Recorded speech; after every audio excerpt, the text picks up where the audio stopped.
Olá, sejam bem-vindos a mais um Som de Graça, canal para edificação da sua vida emocional e espiritual. Vamos continuar desenvolvendo a série Encontros com Jesus. E hoje vamos analisar o encontro de Jesus com Nicodemos. João capítulo 3, Evangelho de João capítulo 3, e vamos encontrar aqui diante de nós, nesse texto, a possibilidade real do milagre do renascimento. Você pode nascer de novo. Na verdade, você deve nascer de novo. Porque se não nascermos do Espírito Santo, se não nascermos de novo em Cristo Jesus, nós não herdaremos a vida eterna. O diálogo com Nicodemos revela a necessidade de abandonar a confiança na própria condição de judeu para poder ingressar no reino que Jesus vai associar, vai relacionar à vida eterna, como ele vai falar em João 3,16, né? Deus amou o mundo de tal maneira, providenciou algo tão tremendo, tão maravilhoso, que foi enviar o seu único filho, Jesus, para que todo aquele que nele crê não pereça, mas tenha a vida eterna. Todo aquele que nele crê, creia aí, leia-se, entregar, apropriar-se, né, de Jesus, ou seja, nascer de novo.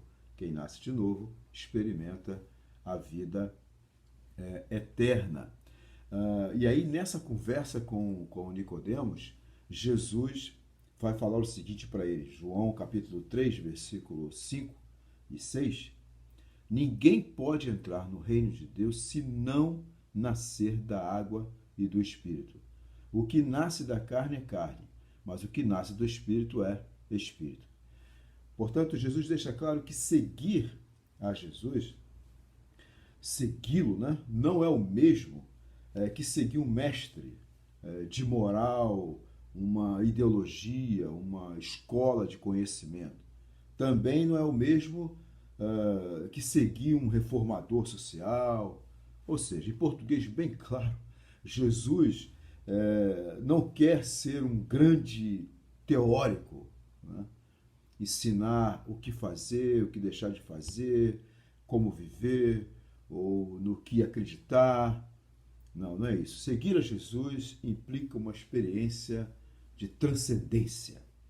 É algo transcendental, uma abertura para o universo espiritual, para uma realidade espiritual. Muito mais do que um mecanismo religioso. Na linguagem da Bíblia, seguir a Jesus é passar da morte para a vida, das trevas para a luz. Você pode usar, na verdade, aí qualquer metáfora, né, para descrever essa profunda experiência com Deus.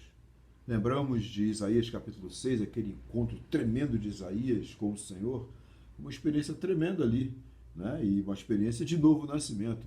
Isaías não foi mais a mesma pessoa, entende? Ele teve uma percepção clara de suas trevas e da luz de Deus. Ele passou das trevas para a luz do Senhor. Então, a ideia de Jesus aqui na conversa com Nicodemos, e fica para nós, é que esse encontro com ele, encontrar-se com Jesus, indica uma possibilidade de ruptura que arremessa o ser humano para uma dimensão de existência muito mais profunda, muito mais contundente, ou seja, a possibilidade real de uma reconciliação da criatura com o Criador. E só Jesus pode propiciar isso. Só a obra de Jesus pode propiciar isso.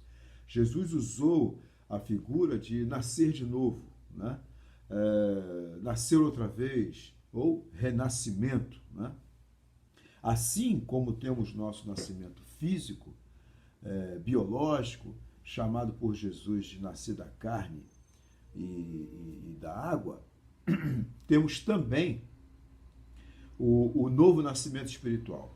chamado por Jesus de nascer do Espírito. Existe um momento da nossa vida quando a realidade espiritual se descortina e a própria presença de Deus e do Espírito de Deus se torna uma realidade pessoal. É algo intransferível. Cada pessoa precisa ter essa experiência profunda com Deus. E é interessante, isso é tão tremendo que você sabe, você tem aí uma marca tremenda que é o seu umbigo, né? O seu umbigo indica que você veio de outra pessoa, de um outro ser. Você esteve ligado a outro ser, recebeu vida de outro ser e, portanto, você agora desenvolve a sua própria vida, né? E, de alguma maneira, é como se nós tivéssemos também um umbigo nessa dimensão espiritual, certo? Dentro de cada ser humano existe uma dimensão que o vincula a outro ser, né? Alguém vai dizer que o ser humano tem uma lacuna que só Deus pode preencher. Alguns pregadores já colocaram que o coração humano tem um vazio, tem um espaço que só o Senhor pode preencher. Então, as figuras vão se alternando e determinado autor, determinado pensador chegou a dizer que a consciência é o umbigo da alma. Esse detalhe que faz com que cada ser humano saiba que existe alguém lá. Existe alguém lá. Existe alguém de onde viemos e para quem devemos prestar conta. Mais ou menos assim. Então, essa ideia do umbigo, essa ideia de que o ser humano tem realmente impresso na sua alma essa necessidade de buscar esse outro, esse grande outro, esse totalmente outro, que é o Deus vivo. E aí Jesus está conversando com Nicodemo, dizendo que o Pai do céu é tão Pai que fez o caminho para facilitar. Nós nunca o acharíamos, mas ele nos amou de tal maneira que veio até nós, para poder facilitar esse encontro e desse encontro a possibilidade real de um novo nascimento. Então, assim como o umbigo do corpo físico demonstra que temos origem em outro organismo físico, também nossa consciência demonstra que temos origem em outra consciência. Nascer de novo é uma experiência tremenda, quando o Espírito de Deus está unido ao nosso espírito. E a partir dessa experiência passamos a interagir consciente e voluntariamente com o Espírito de Deus, ouvindo, crendo e obedecendo ao Senhor. Não por imposição, mas por constrangimento, como o apóstolo Paulo vai falar em 2 Coríntios capítulo 5. O amor de Cristo me constrange. O amor de Cristo nos constrange. O amor de Cristo deve nos constranger a ouvir, crer e obedecer. Por quê? Porque quando nós olhamos para a cruz e vemos Jesus ali dependurado, foi por amor a mim e a você, sabe? E essa obra dele me propicia uma nova vida. Consciente disso, eu vou decidir ouvir, crer e obedecer. Porque o que levou Jesus à cruz e, consequentemente, me concedeu vida e vida com abundância e a possibilidade real de a vida eterna, porquanto ele ressuscitou e está vivo e é a primícia dos que dormem, o que levou Jesus a realizar toda essa obra foi o fato dele se humilhar e ser obediente ao Pai, ouvindo, crendo e obedecendo. Portanto, novo nascimento tem a ver com essa decisão. Novo nascimento tem a ver com muito mais do que um mecanismo de religião. Novo nascimento tem a ver com essa mudança tremenda. Nascer de novo é nos rendermos a Deus, nos colocarmos à disposição dele. E é como se você pudesse nessa manhã dizer, e eu convido você a dizer: Senhor, eu abro mão do controle da minha vida para experimentar o teu espírito agindo sobre o meu espírito. Eis o maravilhoso mistério do renascer. E a minha oração é que você venha experimentar isso.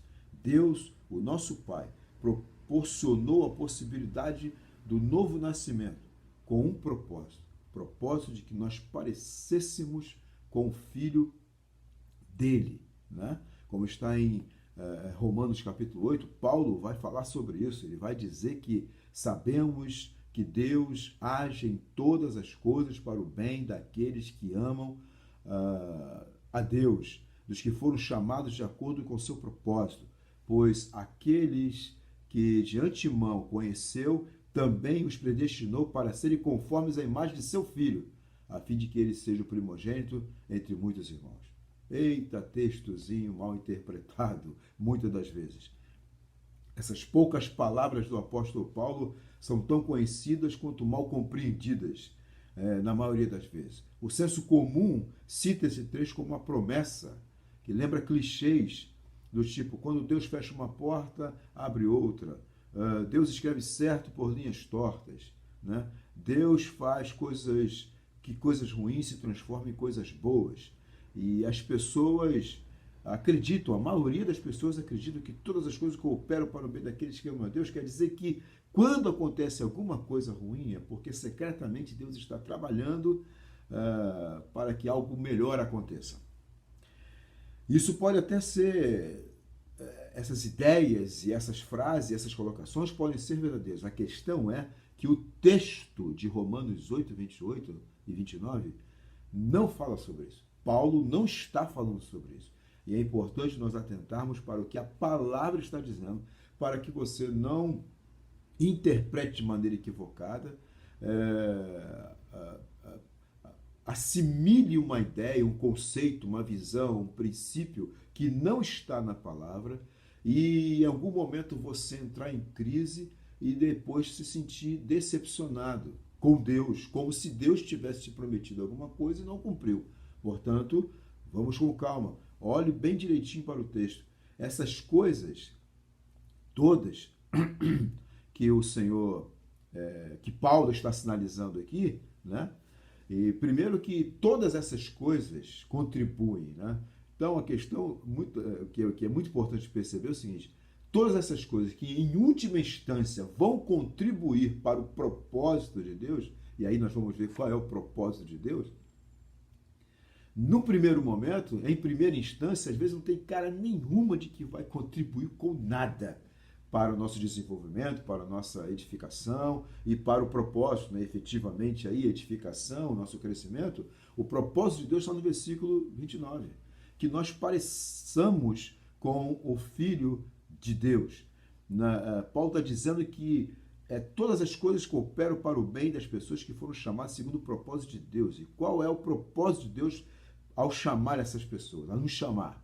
O propósito de Deus está muito claro aqui no versículo 29, porque ele vai dizer que predestinou para sermos conformes à imagem do seu Filho, a fim de que ele, Jesus, seja o primogênito entre muitos irmãos.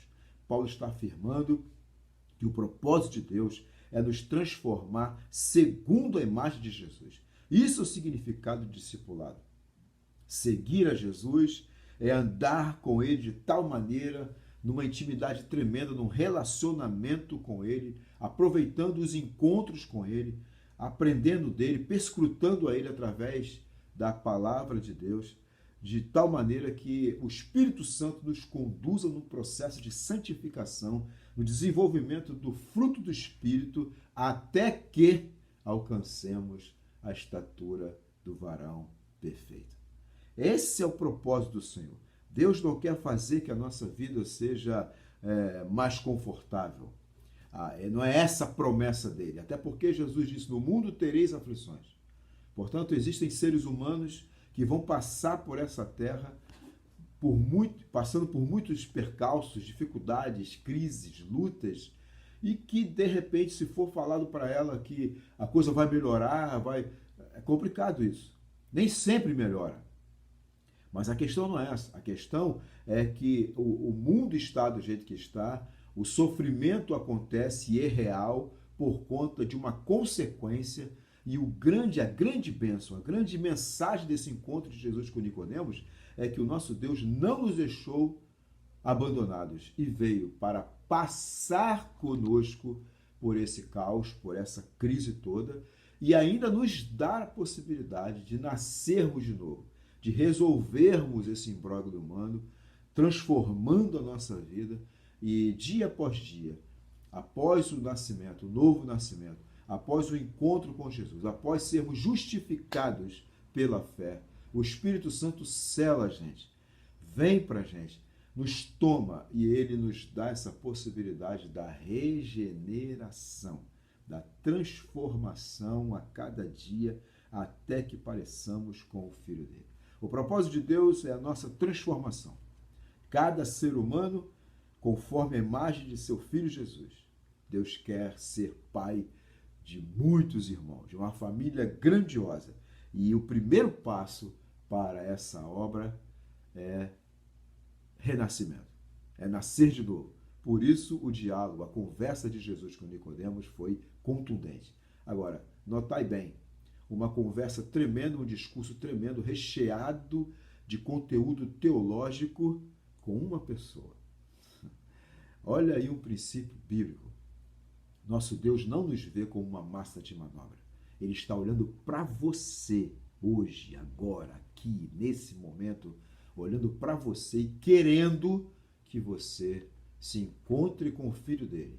E a partir desse encontro, renasça. Nasça de novo. Nasça da água do Espírito e tenha uma nova vida com o Senhor. Lembre-se, és uma obra-prima do Deus vivo. Mas precisamos lembrar, aqui nessa dimensão, nós estamos em construção. Anote isso. Você não está pronto, eu não estou pronto, nós estamos em construção. O Pai está trabalhando. Portanto, confia, entrega a sua vida para Ele, entrega o seu coração para Ele. Confie que o Deus que iniciou a boa obra é fiel para completá-la. Se Ele já provou o seu amor para conosco, enviando o seu Filho Jesus, o que mais? Que Ele poderia negar para você? Entrega, portanto, o seu caminho ao Senhor, confia nele e espera com paciência, porque o Deus que iniciou a boa obra vai completá-la. Ele está trabalhando em você, ele está desenvolvendo a obra. Você é uma escultura nas mãos do Senhor. Você é um tapete, é uma obra de tapeçaria. O tapeceiro está trabalhando. Você, eu, nós, muitas vezes olhamos a obra ainda incompleta e no espelho, meu Deus, mas o que significa isso? O que significa tudo isso que eu estou passando? E aí é preciso fechar os olhos e ouvir a palavra, lembrar da palavra e tomar posse e crer realmente na palavra do Senhor quando Ele diz: meu filho, não temas. O que eu estou fazendo, você não está entendendo agora. Mais tarde você vai entender, porque eu é que sei que pensamentos tenho a seu respeito. Aquieta o seu coração e deixa eu trabalhar, porque nunca se viu um Deus como eu, que trabalho para aqueles que nele esperam. E quem espera em mim renovarão as suas forças, voarão como a águia, correrão e não se cansarão, caminharão e não se fatigarão, porque eu, o Senhor, o sustentarei. Tu crês nisso? Eu espero que sim. Eu ouso acreditar. Portanto, quero continuar caminhando com o Senhor para a honra e glória do nome dele. Deus te abençoe. Que a bênção de Deus esteja sobre a sua vida e que esse encontro aqui, nesse momento, nessa reflexão, né? Esse canal aqui, Som de Graça, esteja contribuindo para a sua edificação, para o seu crescimento, em nome de Jesus. Deixe o seu like aí, faça o seu comentário, deixe a sua oração, faça a sua pergunta. Vamos juntos nesse processo de crescimento, de edificação. Compartilha, né? Se inscreva, indique pessoas para se inscrever, para que a gente possa ampliar cada vez mais essa possibilidade de abençoarmos vidas com a rica palavra do nosso Deus. Deus te abençoe, em nome de Jesus. Amém.